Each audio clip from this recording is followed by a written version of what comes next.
right, we're about to give this agent a call that's interested in our property.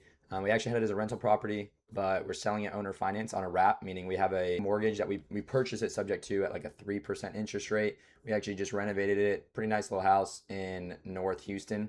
And this guy has a buyer that is interested. He's kind of asking the terms. So I'm going to give him a call and kind of run you guys through what this looks like. Our underlying payment is like a total of, I want to say like 1,400, but that's with taxes and insurance. So our principal and interest payment is probably closer to like, I don't know, 800 maybe.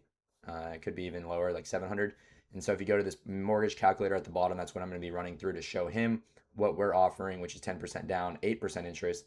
And you can see at that payment, it would be 1453 a month. So if our payment's 800, that's, six to $700 a month that we would be making plus the 20 grand down that we would get. So let's call this guy, see if this, person is serious. Sorry, my voice is gone. Hey Elijah, it's Ben with Caruth Brothers. I think you were just messaging Amy from our team for the house in Humble. Yes, how you doing? Doing well. How are you? Man, I cannot complain other than another dollar. There you go. Praise God, we are alive. My voice is kind of gone because I was a little sick, so feeling better, but I'm right there with you. a little hoarse. um, All good, I'm right there with you. So, yeah, yeah, yeah. we just want to get some of the terms, like I was telling her. I have somebody who's 10% down ready. Just kind of had a couple questions on what the terms might look like. Okay, cool. Yeah, happy to answer any questions. Pretty standard, I guess, high level, and then he can answer any questions for you. But 10% down, 8% interest is kind of what we typically are offering for any of our owner finance homes. Um, Okay. if they're, we try not to go under 10%. Obviously, we can be a little bit flexible. It can adjust the interest a little bit. Um, Right. but yeah, typically won't go too much under 10%. So, but yeah, I guess let me know what questions you have. Is there a balloon payment at all? And if so, what's at what term? No balloon payment. Got it. And then taxes and insurance, is it going to be escrowed or is the buyer going to pay it directly? We prefer it to be escrowed. We use a servicing company, typically Polaris Servicing, sometimes August REI, but yeah, they escrow it just to make it easiest for the homeowner, unless the homeowner just prefers not to, but we usually recommend having it escrowed. Okay, that's cool. And then, are you looking to do a credit review, or is that not something you're requiring? We use a RMLO typically on our team, but we don't do anything based off of credit. We just need to see proof of income. So really proof of income for the down payment and then typically just, household income to be enough to cover, the mortgage, which can be, we like to see 3 times. It's not always exactly that, but no, it's not based on credit. Okay, well that works. And what's the estimated P&I look like at 10%? Yeah, so I have it right here. I actually have a calculator on my phone, but I just pulled it up on Zillow because they have that one implanted in there. Um, 10% down would be $22,000 down payment, 8% interest puts it at 1453 a month for P&I.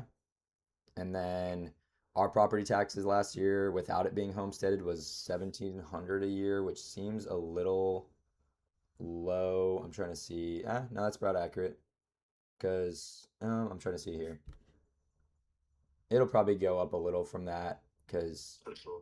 yeah, it's 2% typically in Texas, um, but yeah. Okay. And you said with that was 1453 as well. Okay, honestly, that makes pretty much sense. Let me see. Did you see me any other questions? And obviously, you own it free and clear, correct? No, we owner finance a lot of houses. Some of Okay. them are paid off, some aren't, but we use a title company that, does owner finance on, I don't know, probably dozens a month.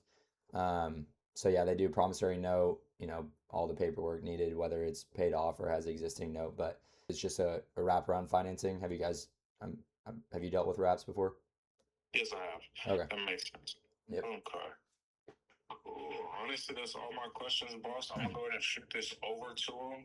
He really likes this property, so I'm hoping that this week we're gonna go put some eyes on it, and maybe we can make something happen. Okay, awesome. And then yeah, obviously P&I at 1453, just make sure, they understand taxes and insurance and kind of estimate that. I think right For here we sure. we have escrow at probably, I don't know, 500-ish Okay. between property taxes and insurance. Yeah, Just depends what policy they get and everything.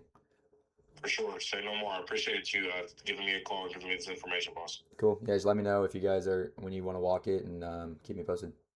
Sounds good. You have a blessed rest of your day, all right? All right, you Bye.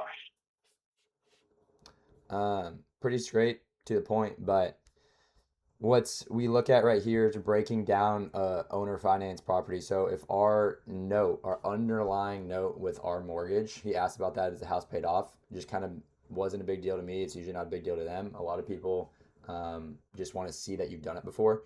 But our underlying note is about 145, I believe, that we owe at a 3% interest rate. Like I said, our principal and interest is like 700 to 800 bucks a month because we're at a 3% interest rate on an older note that she had from probably like 2018.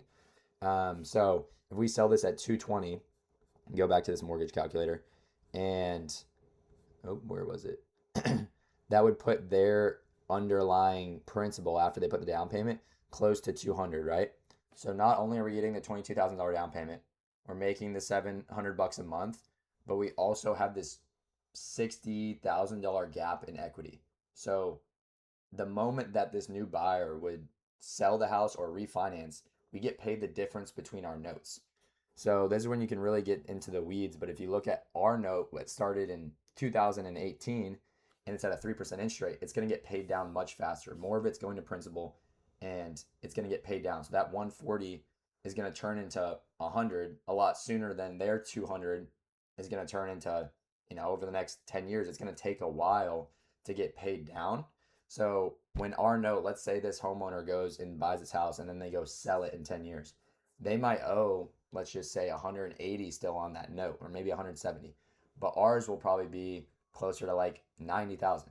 So we'll get the difference between the 170 and the 90,000 plus all of the interest difference that we'd be getting every single month. So this is where owner financing is pretty crazy. You get the down payment, you get the interest every month. Hopefully they just pay it for 30 years. You're just getting so much, you're the bank and you're getting those payments every single month. And then you also get the equity payout whenever that person sells or refinance. So it's important to qualify buyers. There can be downsides to this, right? You don't get the tax benefits because you don't own the house.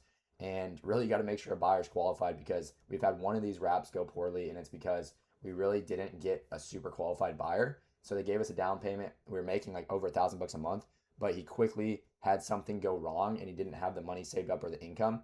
I don't know if we just didn't vet him well enough, but basically kind of bounced, left the house not in great shape, and now we get the house back so we can go do it again. But we're left with now a house that's in not great shape, and we got to go find another buyer.